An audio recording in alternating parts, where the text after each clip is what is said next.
Not anybody. What we call a cone. You know what you do with cones? Like when in the summertime, you got a cone. You make a move. What does the cone do?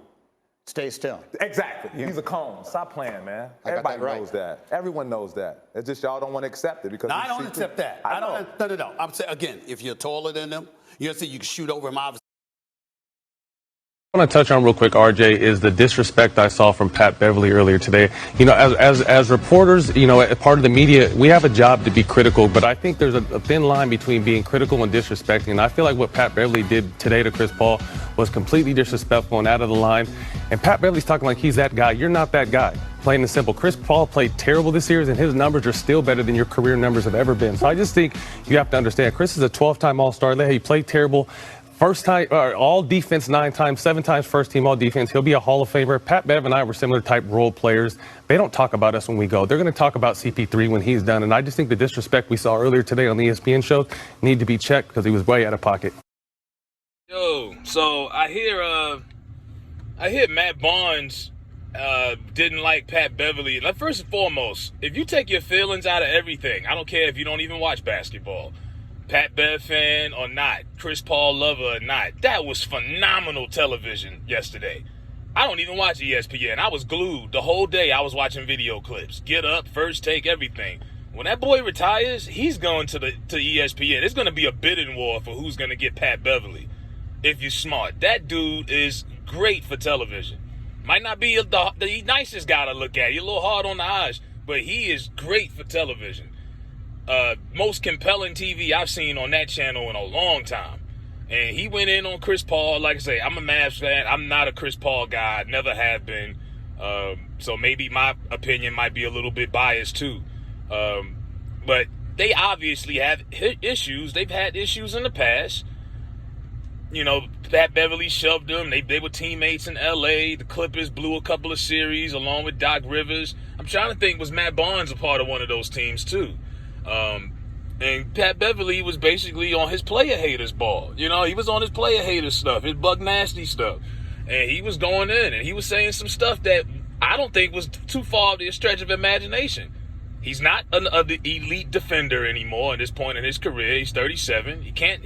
Jalen Brunson was giving Chris Paul the business in this series. He couldn't stay in front of Jalen Brunson.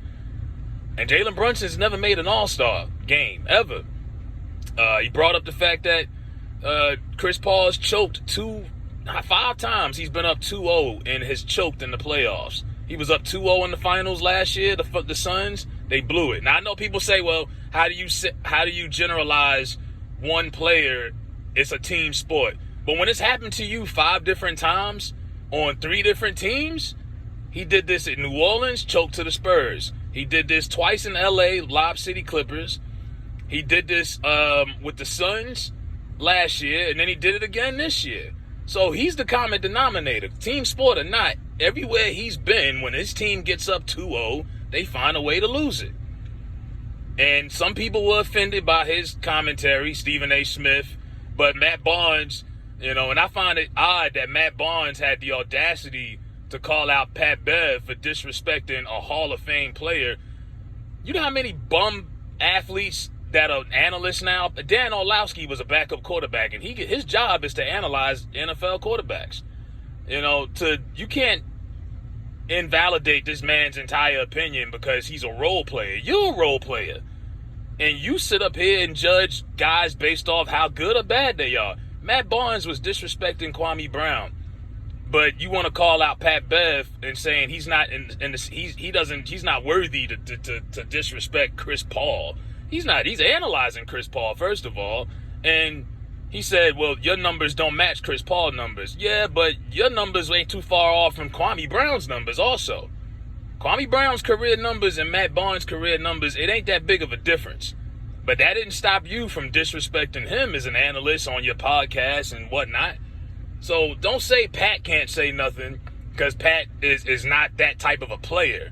Pat knows he's not an all-star. He know he ain't going to the Hall of Fame.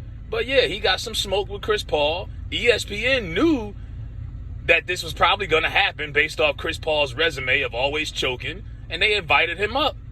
They had him up there Saturday too. So this is what they wanted. You know, but I didn't have a problem with it. I thought it was great television. The Mavs advanced. And, you know, Matt Barnes, you know, you're not in the right. You shouldn't say that. Well, you shouldn't. If that's the fact, if a role player, his opinion is invalid because he was a role player, then you got to fire half of the analysts on television right now. Charles Barkley's one of the 50 greatest players of all time. He never won a championship. Does that mean his opinion isn't worthy because he didn't win a championship? I mean, come on. Kendrick Perkins wasn't no Hall of Famer, role player. He's a top dog on ESPN right now. It's a lot of guys that were role players who didn't make max money when they played, so now they get paid the big bucks to talk about the game. It's business. But Matt Barnes, you got some damn nerve to be talking about Pat Bev not being on that level to talk about somebody when you were doing the same shit too, boy. I don't get that at all.